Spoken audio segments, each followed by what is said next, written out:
Imagine speaking in a swing state, in a state that started the uncommitted campaign against Joe Biden, that they were uncommitted to vote for him because of the genocide in Gaza. And imagine protesters confronting you during that rally about the genocide in Gaza, and your response is to threaten them with Donald Trump. Well, that is exactly what happened at the Kamala rally in Michigan. I want to show you the protester point of view first, and then I'll show you the angle from where Kamala Harris is standing. Let's go ahead and bring this in here from Sanaa Seed. This video makes me sick. This is the point of view of the anti-genocide protesters. There are more people here who are fine with their government funding and arming a genocide than there are against it. And the looks and yells, my God, yeah, this video is something else, ladies and gentlemen. So again, this is the protester point of view at the Kamala Harris Detroit rally. Listen to this. Embargo and end of free Palestine. Kamala, you can't hide. We will go for genocide. Kamala, you can't hide. We will go for genocide. Kamala, you can't hide. We will go for genocide. Kamala, you can't hide. We will go for genocide.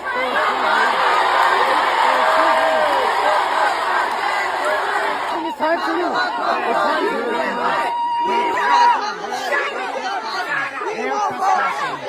First of all, this guy right here with the mustache, who is this, like a bootleg Magnum PI?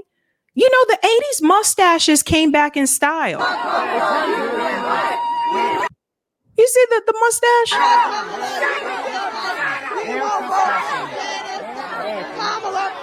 you can't hide. We won't go for genocide. Kamala, we can't hide. We won't go for genocide. Kamala, you can't hide. We won't go. Go back to, look, watch this. The woman, the black woman in the crowd, she was the one doing the most. Hold on. It's time for you. This woman right here.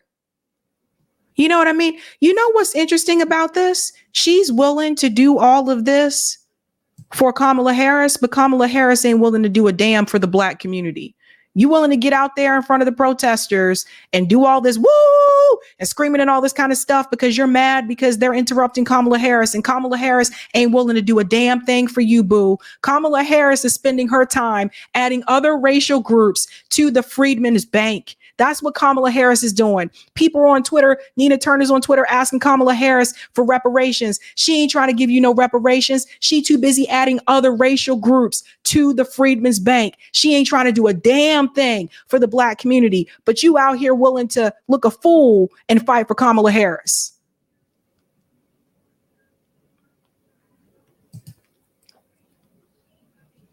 That is the embarrassing part. The embarrassing part. Now I'm going to show you from Kamala Harris's point of view. Shout out to Reggie from Boston.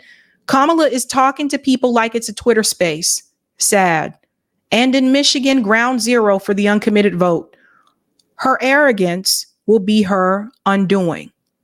First and foremost, I want to point out, most of the time, the people that you see standing directly behind the candidate are placed there. I've been to a number of political rallies. I saw this happen even at Bernie's rallies as well. They put certain people behind the candidate. For example, they're not going to put someone behind the candidate that's going to protest against the candidate. So the people that are standing behind Kamala Harris, those people were already vetted. So just, you need to know that when you understand why they respond the way that they do.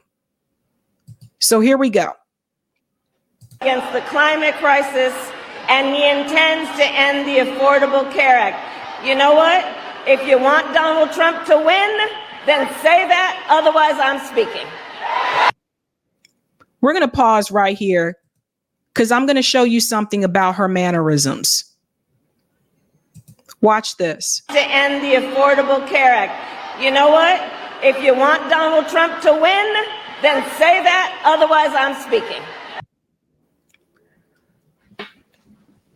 I want you to pay attention to her nonverbal behavior, because a lot of people are focusing on what she said, and we'll get into that as well. But look at her nonverbal behavior.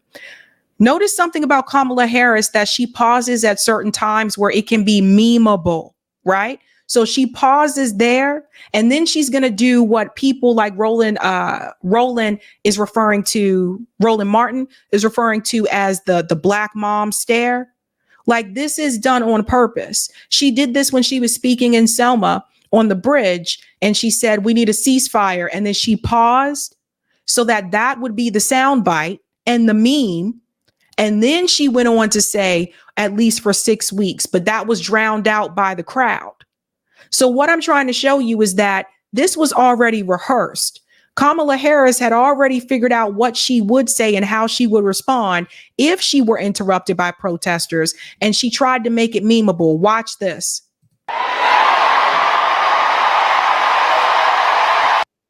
So you see how she gives that look there? This is what Martin was talking about. Roland Martin said she gave the black mom stare. Yeah, it's an act.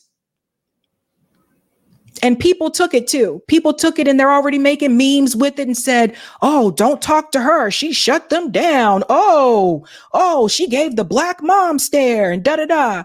Yeah. People are just falling for it too. People don't understand that in politics, as with other positions as well, more so, and in the entertainment industry, this is why I like to call politics somewhat entertainment, because politics, in a way, a lot of these people are acting. This is a front. This is what this is. Now, see, while you focusing on her stare and the memes about it, you're not focusing on her policies. You're not focusing on what she's done to the Black community by policy. You're not focusing on her record as an attorney general. You're not focusing on the number of Black people that she locked up. You're focused on the stare that she gave. As I'm speaking.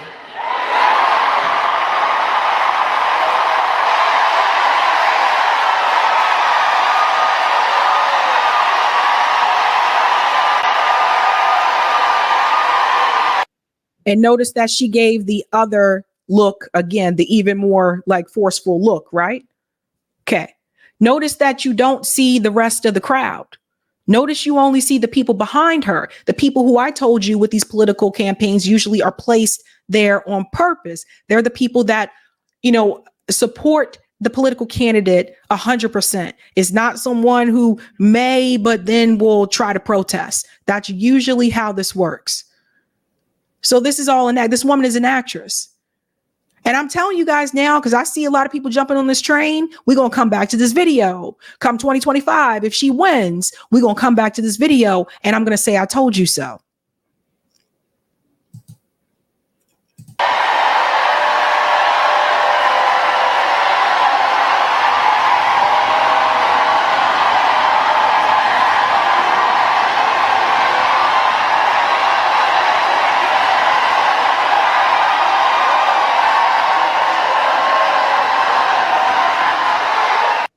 And see, then she just lets the crowd do the rest for her.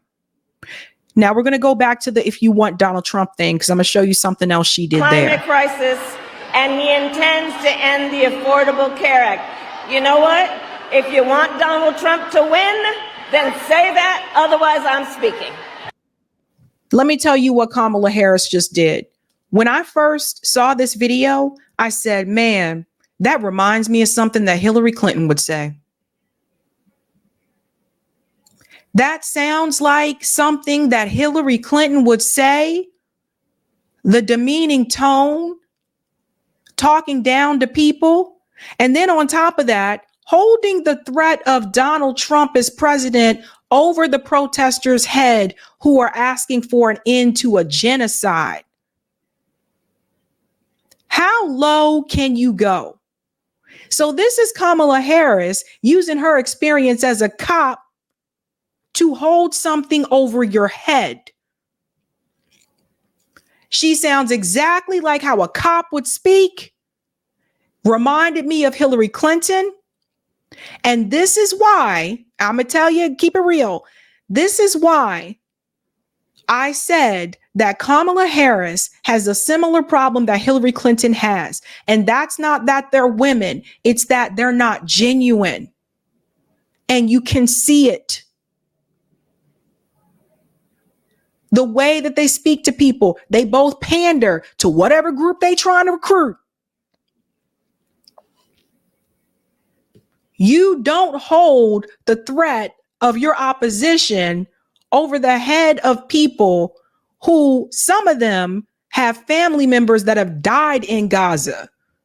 You're speaking in Michigan, in the state that started the uncommitted campaign. And you're telling these people, long story short, you don't give a damn. It's me or it's Donald Trump.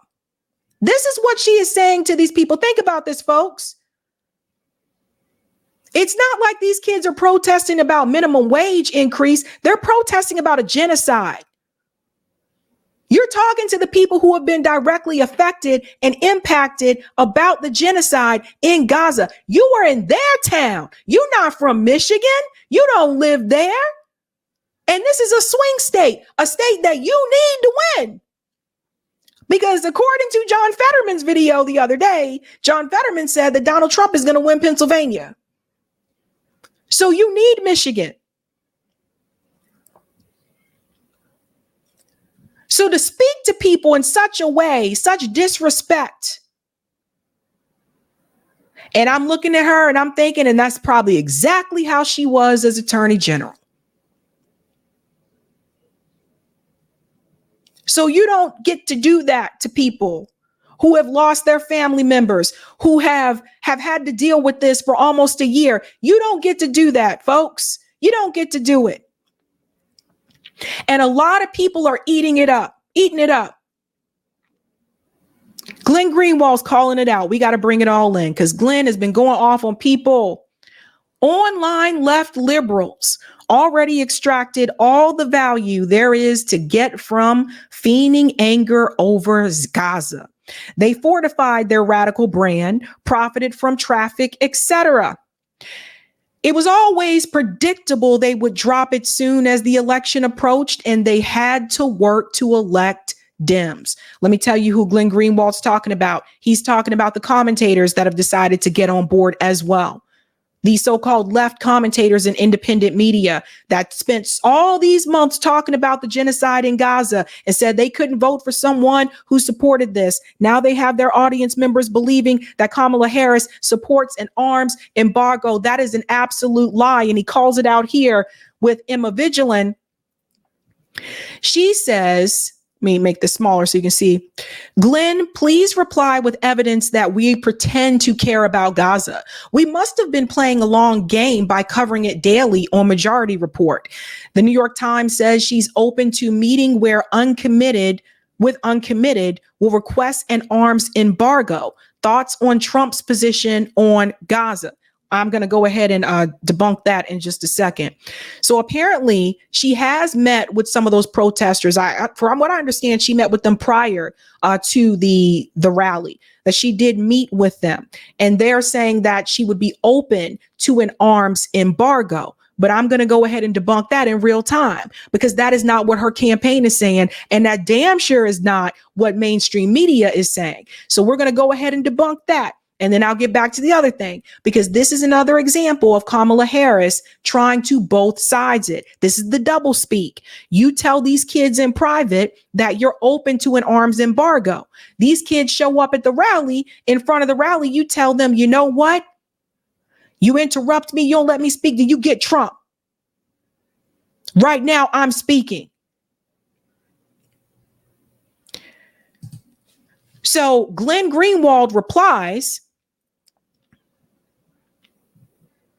because she said here, this is from the organizers themselves, notable in both Elabed and Alaway thanked the vice president for her openness to engage with the demands of uncommitted voters. Glenn Greenwald replies and says, you are lying with the goal of helping to mislead leftist voters into voting for Kamala by inventing that she's open to an arms embargo with Israel. Here's her top national security advisor saying you're full of shit and that she wouldn't. So Everybody, let's go to Phil's page. This is Phil.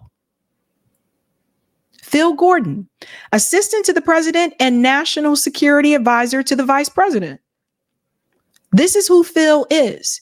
Now, what is Glenn Greenwald referring to when he tells her with the goal of helping to mislead leftist voters? So just because you covered Gaza since October 7th over and over again, that doesn't mean you're not willing to sell out Palestinian people to grow your brand and get behind Kamala Harris.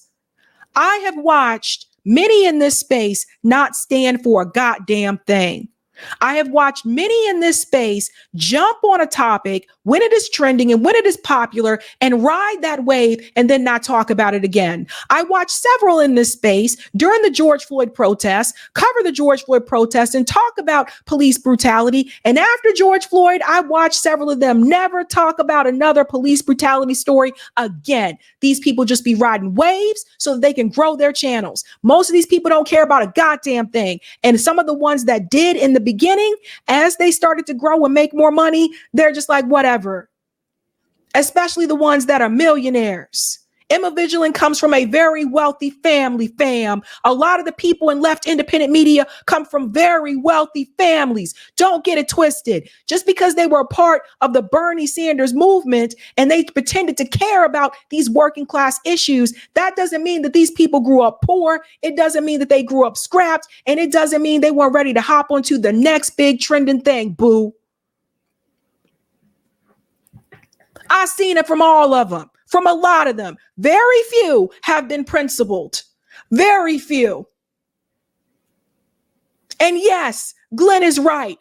A lot of them have done it. They sat there and told you they could not support it. They could not do this. They made a lot of money off of covering Gaza. And then the moment that Kamala Harris was thrown into the position instead of Joe Biden, even some of the ones who publicly told Jill Stein to her face that they supported her, Crystal and Kyle, hello.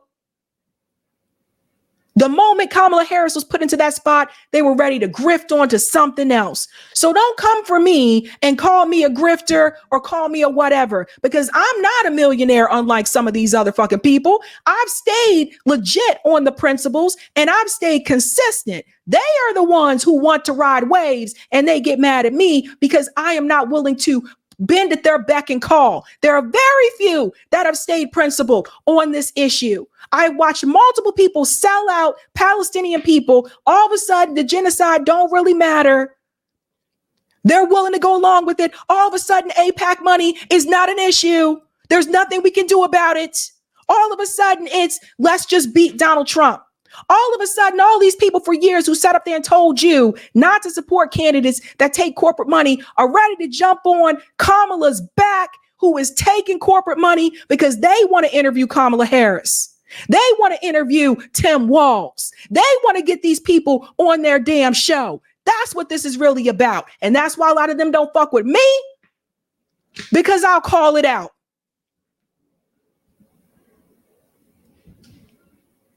But Glenn is right. You can see it yourself.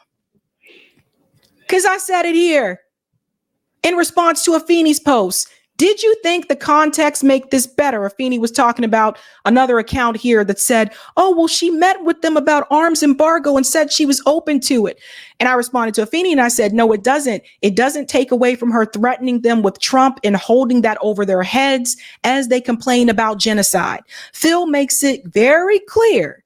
She will not support an arms embargo. People are choosing to believe a convo will change her mind. It won't. And here's Phil. At VP has been clear. She will always ensure Israel is able to defend itself against Iran and Iran-backed terrorist groups. She does not support an arms embargo on Israel. She will continue to work to protect civilians in Gaza and to uphold international humanitarian law. Kamala Harris ain't said anything about humanitarian law when it comes to the West Bank because she can't respond with Israel has a right to defend itself. Because you taking people homes, you squatting on people's lawns has nothing to do with you defending yourself. It has to deal with you taking shit. And it's not just Phil.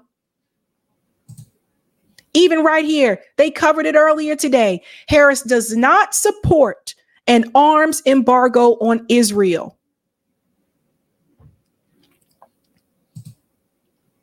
So do you see how people have just been lying to their audience? Emma Vigilant was there lying, blatantly lying, just so they can keep gaining subscribers, just so they can keep growing and keep their grift going and keep making money. It's a damn shame. And this today. The U.S. releases $3.5 billion to Israel to spend on U.S. weapons and military equipment months after Congress appropriated. That happened today. Okay. So people need to really stop believing the lies. They are lying to you. Willing to grift off of Gaza. God damn. People are really willing to grift off of the death, the genocide of a group of people just to make some goddamn money. One of the things that was pointed out about the way that Kamala Harris responded to those protesters is that even Joe Biden didn't respond to them that way. Here's an example from Hala Flow. This is worse than Biden. She's supposed to be more empathetic one towards Palestinians. Even Biden never did this. See? Watch. Can't take anything for granted. Just think back before the ACA. A patient with a heart disease, diabetes, or a child with asthma couldn't get coverage. Why? Because the insurance company considered those a pre-existing condition, but allowed them to deny coverage. What about the healthcare in Gaza? Everybody deserves health care. Hospitals in Gaza are being bombed. Do this in our guys and why is that no one here right now?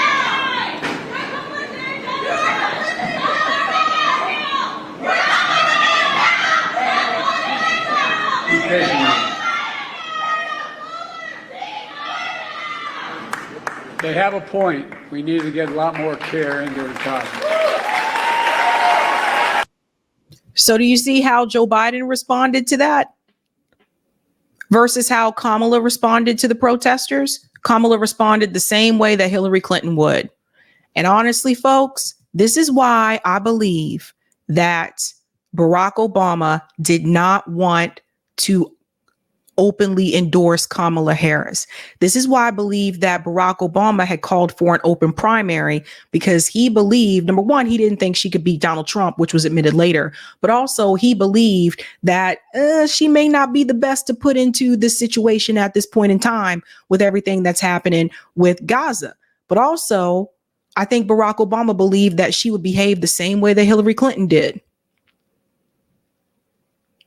As much as I criticize Barack Obama for him lying to us, in particular, especially the Black community, as much as I criticize him for that, one thing I will say that Obama had that Kamala does not have is charisma, because that woman is not charismatic. She has that same temperament that Hillary Clinton had. How are you going to handle being president and you can't handle a couple protesters in the crowd? This is who you want in charge right now. We have multiple wars in the world. Rania Khalek, who has covered Israel for years and the Middle East and other countries as well, but she's been covering this for a long time. This is what she said after seeing this video of Kamala Harris. She said, "They hate us. The Democratic Party hates us. Their leadership supports our mass slaughter to steal our resources. And when we protest, they do this. They hate us. There is no changing this party. There is no changing this party." That means a lot coming from Rania Khalek, because I know she was still willing to give the Democratic Party a chance. Rania Khalek, I believe, most of the time is in Lebanon. So just keep that in mind. Breakthrough News does tremendous work. And all I can say is when you see people like Rania Khalek saying there's no change in this party, This is what those of us at RBN have been saying for 3 years, because you can't change the party because the party is owned by AIPAC, Blue Cross Blue Shield, Raytheon, other members of the military industrial complex, Wall Street. That's why you can't change it. I didn't really hear a lot of people saying to change the Republican Party, because the Republican Party doesn't pretend to be something that they're not. They don't say they're not corporate. They don't say, don't get me wrong, love. People are like, why don't you talk about Republicans more? Like I do. I just posted a video about Lindsey Graham's crazy ass. I don't talk about them as much because they're not the administration that's in charge right now. But then also, they don't pretend like they're not doing these things. The Democrats pretend like they're not doing it. And behind closed doors, they're just as corporate and just as grimy as the Republican Party. It is a Uni-party that is corporate and pro-war. And they don't care about us. Michaela Wilkes, she ran for Congress as a Democrat. She's calling it out as well. Kamala continues to try and align anti-Geno protesters with everything but what we stand for. On July 24th, she said we were terrorist sympathizers hosting an anti-Semitic hate rally. See, people forget these things.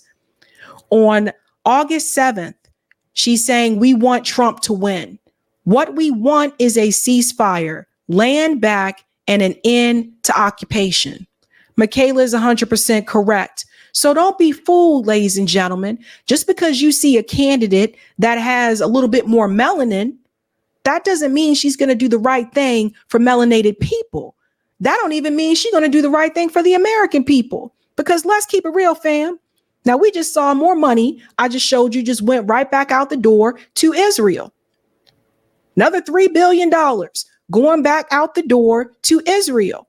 In Israel, everybody has health care. In Israel, they have free college. But our government don't even want to give you that right here in this country. They'll give money to Israel, but they don't even want you to have health care. Does that make sense? And I don't care what political ideology you are. Put that aside for just a second. Don't you find it to be a little bit strange that they're giving money to the state of Israel where everybody has health insurance, universal health care, and everybody has free college, but they're not even willing to give you those things here to the American people?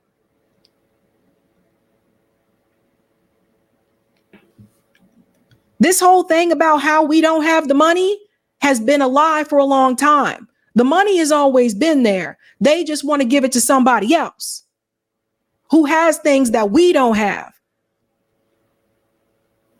Now, Kamala Harris is going to follow this same course.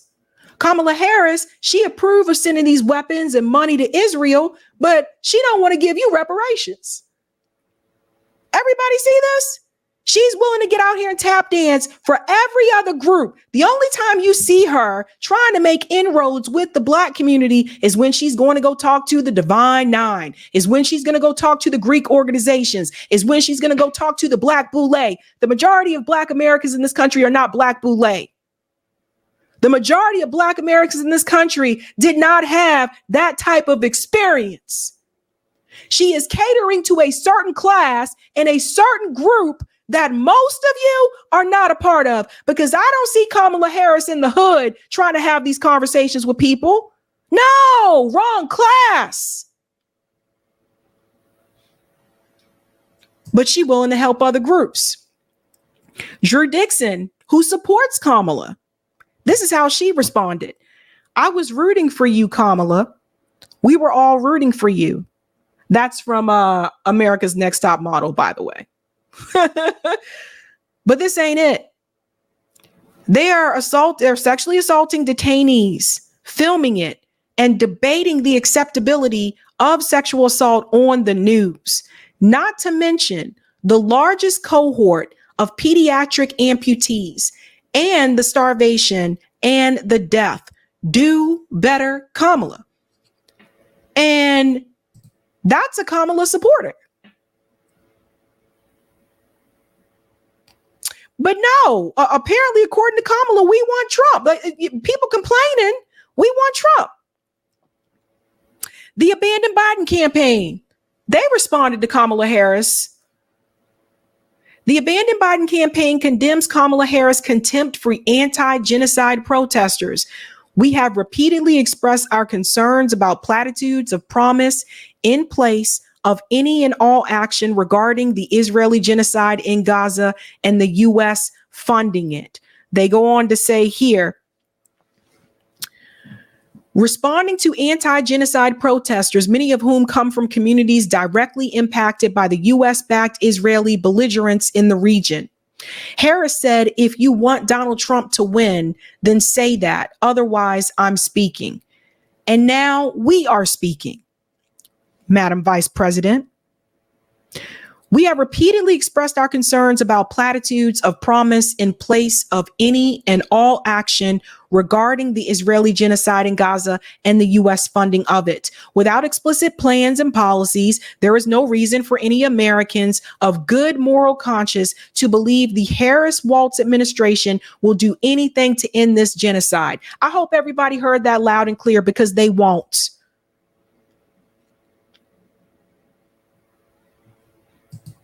Continues on here. What Harris did show last night, I'll make this bigger for you guys. I'm sorry. I realize you can't really give me bigger. Okay, there we go. Where did I go? What Harris did show us last night with her actions was disdain for citizens of this country who are pleading for an end to a genocide. The vice president could have taken it as a moment of empathy and acknowledgement of grievances, but instead chose to conflate being anti-genocide with supporting Donald Trump. This was also apparent when Vice President Harris accused anti-Netanyahu protesters of being anti-Semitic, making no acknowledgement of their actual and explicitly stated grievances or even acknowledgement of police violence used against them. Abandon Biden demands an immediate unconditional ceasefire ensured by an immediate arms embargo on the state of Israel. We believe that ending this genocide and enacting an arms embargo is not only necessary to protect Palestinian human life, but also necessary to protect our country and our fundamental rights.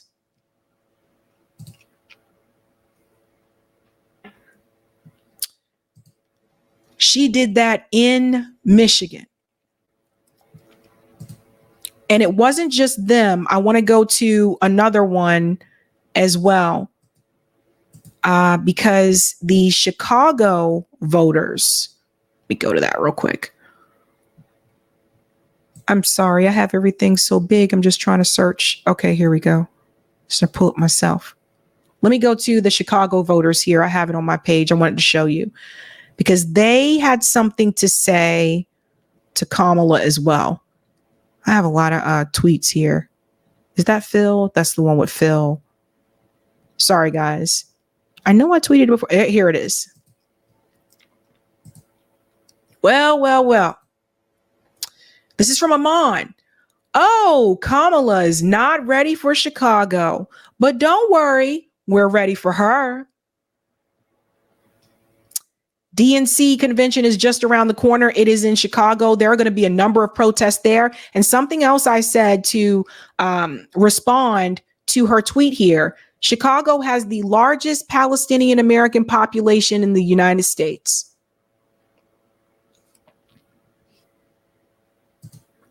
Chicago has the largest Palestinian American population in the United States.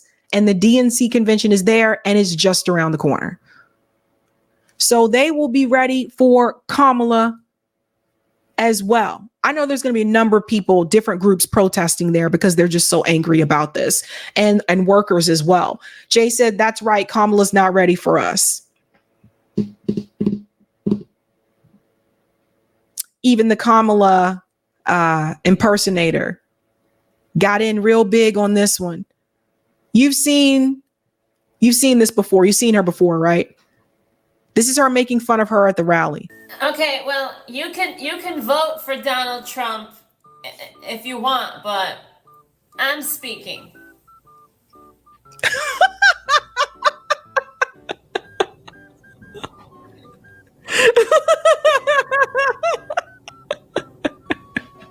You better get scared.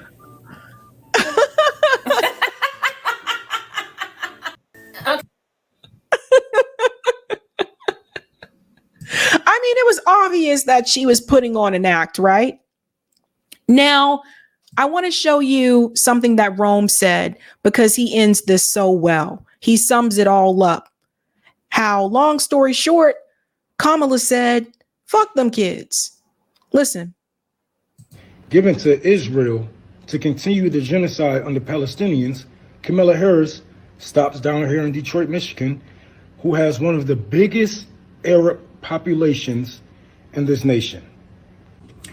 Not only was she greeted with smiling faces and open arms, but she was greeted with a group of protesters, the same protesters who more than likely has lost family members in this genocide that she has aided. Instead of going the Obama route, saying, I hear you, I see you, just lying to the people, you want to know what she said? You want Donald Trump to win? Then say that, otherwise I'm speaking.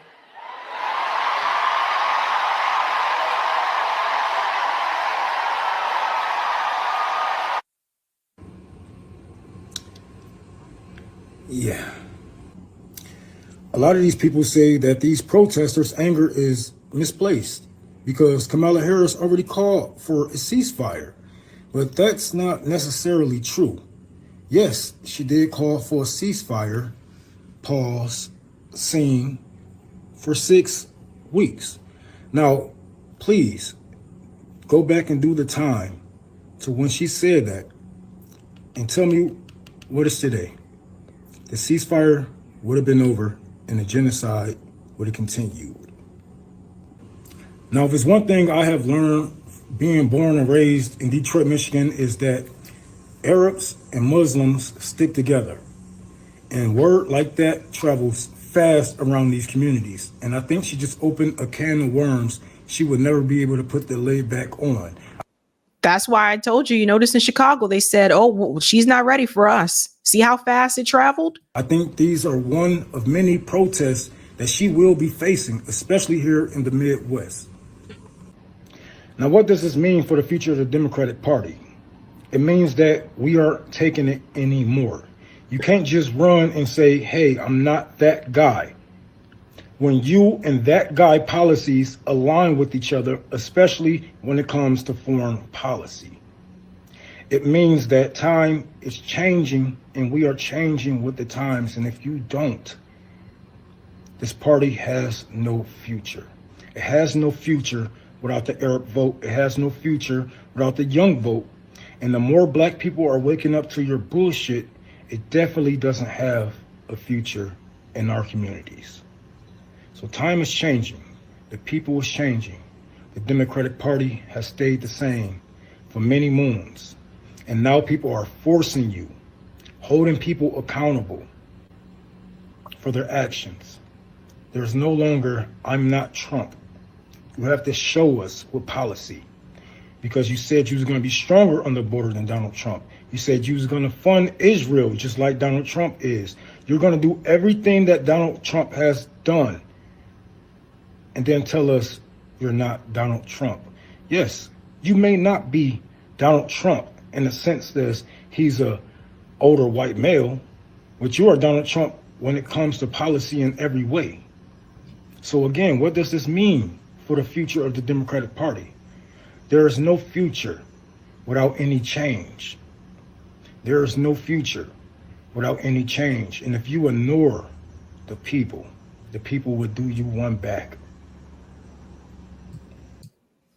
Very well said there, Rome. He's right about that because, you know, I'm telling you what the Democratic Party's plan is, what they've been trying to do, because they're starting to notice they have lost support among African-American voters, right? Like there was a big surge of support for Barack Obama for African-American voters, and nobody else has been able to get the same, even close to that percentage that Barack Obama did. But Barack Obama let down a lot of black people. So it's just a reality. And so what they're trying to do is Kamala Harris, you know, like I told you, a lot of white women love Kamala Harris, right? She appeals to some other groups a little bit differently. Like I said, if you go to Black people that are in lower income neighborhoods, particularly urban areas, they're not feeling Kamala Harris like that.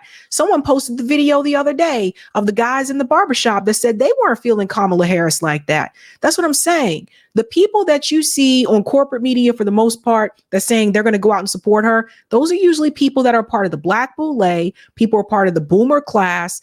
But for a lot of us, nah.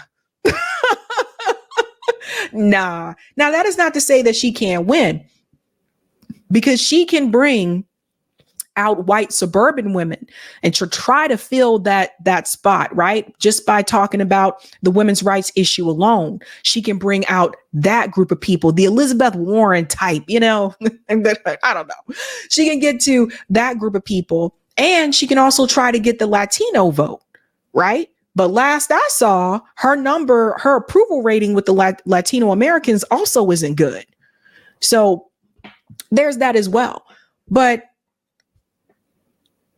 I don't know what to say, except that I can't believe people fell for it. I can't believe people actually thought that Kamala Harris would be different when it came to Israel, when she basically was telling you that she wouldn't be, but she did it in such a way that it could be disguised as, oh, well, maybe she will help. But if you really listen to what she was saying, she was trying to tell you when she said Israel has a right to defend itself, and you know that the U.S. sends the most weapons to Israel, that means Kamala going to be sending them weapons to Israel. Okay. When she called for a ceasefire and then paused and said at least for 6 weeks, that was Kamala Harris letting you know that genocide was going to continue even under her administration. When you see this posted over and over again, and I would say follow the money, and you see that Kamala Harris has taken over $5 million from the Israeli lobby, you think they're going to give her $5 million to end the arms sales to Israel? You think they'll give her $5 million to end the genocide? You think they'll give her $5 million to call out Netanyahu and hold him accountable? No, they pay you to do their bidding. And now what you need to start asking your question is this: she done already sold out for another group. She done already made things more difficult for freedmen, for descendants of slavery in this country by policy, by adding Latinos and other groups, other minorities to the Freedmen Bank. She willing to sell every group out, but I'll tell you this much: she ain't gonna sell out Asian Americans, though. She's not going to sell out South Asians. No, she's not going to sell out the immigrant community. No. And that's why I laugh when I see all these, especially if you're descendant of slavery, clapping and tap dancing for this cackling woman who spent a lot of time locking people like you up. It is a scam. She's an actress. She fooling you just like Obama did. And people gonna fall for it again. So you know what I say? Let her win. Let her win, so then I can come back and tell you I told you so. You have to get to the point where you're going to demand something for your vote. And for people, before you come to me and say, well, do you want Donald Trump? No, I don't. I'm not saying you got to vote for anybody. You can sit your ass at home as far as I care. I will say if you're in a ballot initiative state, you should go out and support those ballot measures, because that's going to hit you directly in your state. But you ain't got to support no damn body. And the reality is most people aren't going to vote. Just is what it is. But I am going to vote for what is right. I will be supporting Jill Stein when I go to vote in November. I will be voting against genocide. I will be voting against arming Israel. I will be voting against, the healthcare crisis that we have in this country. I will be voting against those things. That is what I am going to do. Because the whole lesser of two evils thing, that ain't really been working, fun. That ain't really been working. Joe Biden told you he was running on the soul of this country, and genocide happened under his administration. You had all these presidents all these years that said they were going to fix the healthcare situation. Closest we got to that was Obamacare, which is basically a ripoff. But they got money to send to Israel. They got money to send to Ukraine. Your neighborhood's falling apart. Your school's under-resourced. They want to give billions to Israel every year. $3.8 billion go out the door every year to Israel, but they don't want to give you reparations. Everybody wake up.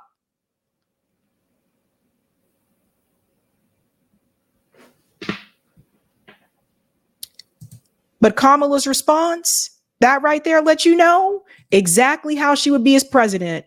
And I can imagine her increasing the police state. I can see it all over again, folks. Let's go to some of the comments. She'll increase the police. I bet you. Watch. She'll give them more funding, militarize them, approve all the cop cities. She's a cop. And I don't know who wronged Kamala Harris in her life for her to be able to take out, take that out on single Black parents in California, to punish these people who just trying to make a living. I don't know what happened to her in her life, but it's very obvious to me. She just want to lock people up.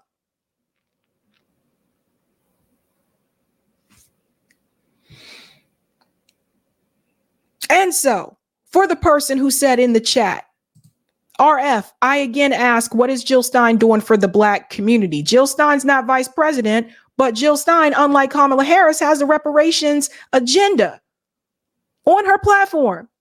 Kamala Harris has no platform. People just shucking and jiving. People just got up and said, woo, yay, let's get this female, yay, oh my God. It's so funny too, because everybody has their different way of expressing it, right? Black women are like, I'm ready to have the first Black woman president. And people be arguing whether she's really Black or not. So there's that. When she was announced as senator, the newspaper said it was the first Indian female senator. I didn't see anything about Black in that newspaper article. I didn't see her correct the interviewer in the video and say that she was Black also. But people just jumping on. White women have come up to me and they've said, oh, I'm so excited about Kamala. Aren't you excited? No. And I'm getting a little worried and a little weirded out. Why are you so excited? Aren't you excited to have like a first Black female? Aren't you excited? And I'm like, no, I'm really not. Why are you so excited? I'm starting to get concerned. They had this video called White Guys for Kamala that's going around on Twitter. And they're like, as white men, we have to get, this is hilarious. I showed this to my husband too, who's cracking up. It said, as white men for Kamala, we got to get out there and we got to do our part. I don't ever see people come together like this to help communities, to feed people, to clothe people. I don't ever see people get together like this. Roland Martin, he hosts a webinar. Oh, Black men, let's get together. Black men, let's do this. Come on. We got to get together for our girl.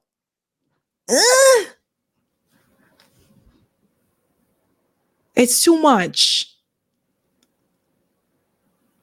It's reminding me that I'm getting those vibes again. The whole, I voted for Obama twice.